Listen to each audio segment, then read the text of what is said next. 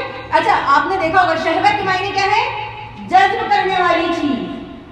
آپ مجھے ایگزامپل دے رہی ہوں، اگر مجھے پیسے کی شہوت ہے تو آپ مجھے کروڑوں بھی دے دیں گے، میں جذب کر دوں گی اور پھر دوبارہ آپ کے آگے ہاتھ پھیلا کے بیٹھی ہوئی ہوں. کیوں؟ کیونکہ شہوت کی ہی معنی جذب کرنے والی چیز. تو اس کا اپوزٹ کیا ہے کہ آپ اندر سے یہ سوچیں. دیکھیے امام حسین علیہ السلام کو جب آپ دیکھیں گے نا کربلا کے میدان میں،